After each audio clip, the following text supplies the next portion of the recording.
Friends in the crowd, young friends in the crowd, and it's a pity we didn't do this when Bob was here, because he would have enjoyed it. And we've already had comments from people saying how many different walks of life are represented here. So Bob was involved in many different. Bob and Helen were involved in many different things, and they obviously had a lot of respect from everything that they participated in, and I can see people from all of those different walks of life here recognizing Mr. LaBonte. The band is set to go, but appropriately we have the chairperson of the Surrey School District, Ms. Lorraine McNally, who's going to say a few words about music education and about Mr. LaBonte. So would you please welcome Lorraine McNally.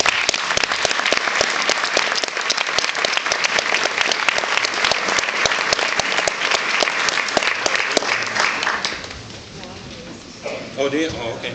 All right. I'll switch the mics. Hold on a second.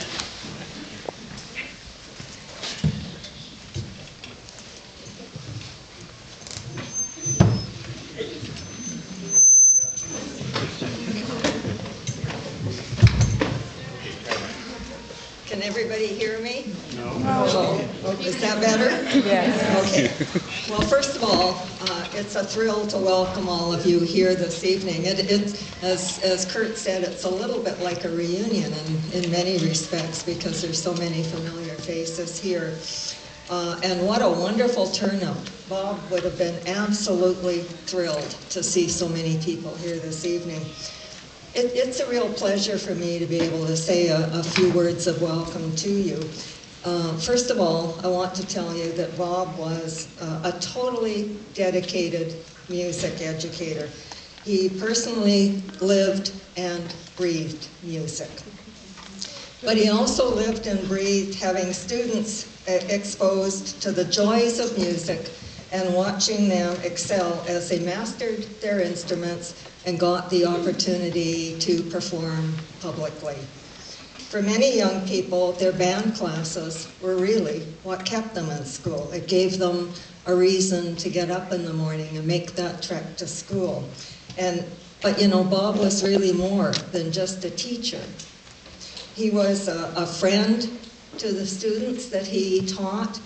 He offered them a ton of camaraderie and an ear to listen when many of them sometimes needed it.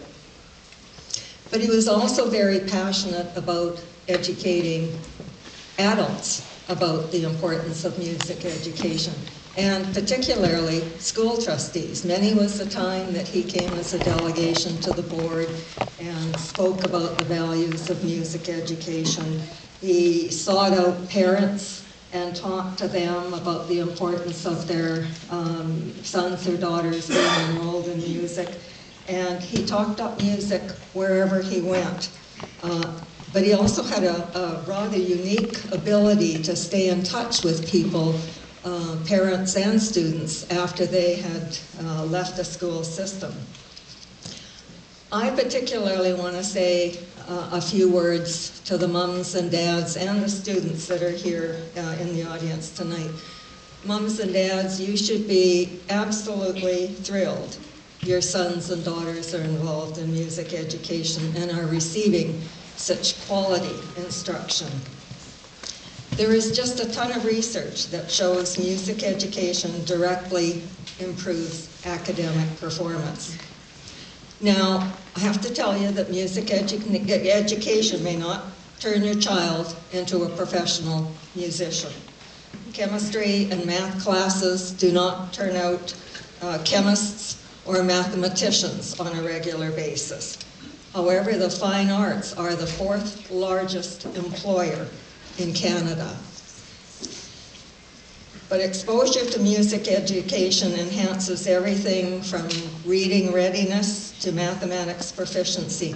And learning to play an instrument helps students develop faster mentally, emotionally, and socially.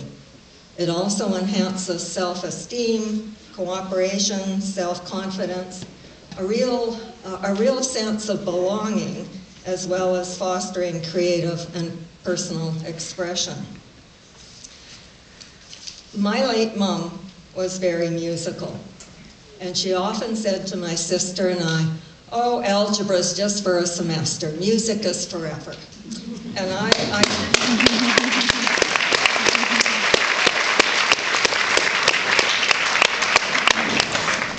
have to confess, as a teenager, I really didn't quite get the drift of what she was saying then, except I just wanted to be rid of algebra.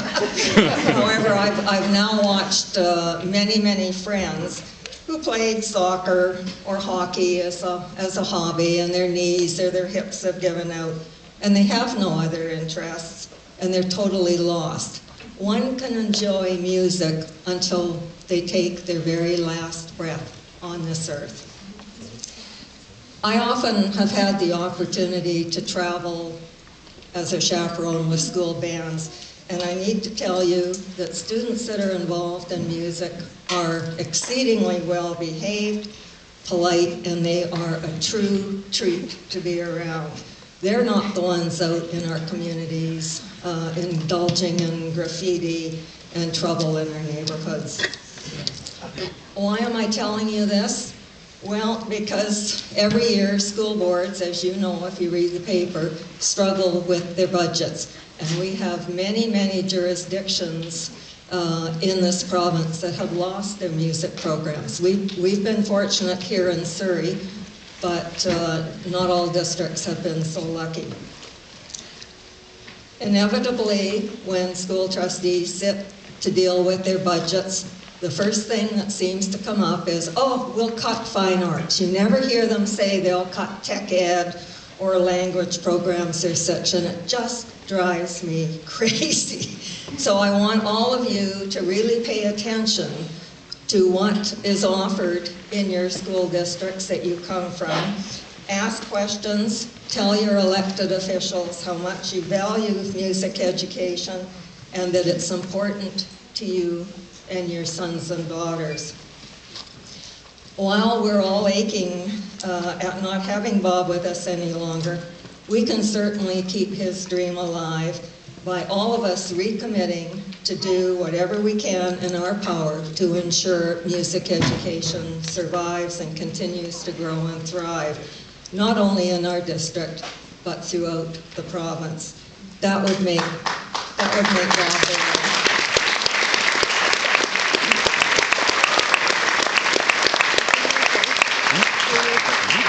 And the other thing I know that would make Bob very happy is if the students that are here tonight took the time to tell their music teachers how much they value the time that those teachers put in, because they truly go above and beyond for our students. Thank you.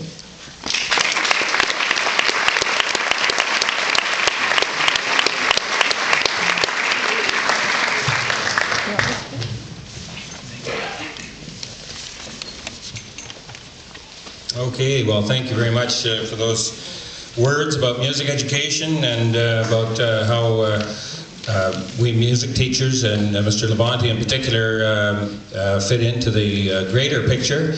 And speaking of the greater picture, here we are with a lovely student band in front of us, and taught by a young man named Mr. C. Would you please welcome Mr. Gary C.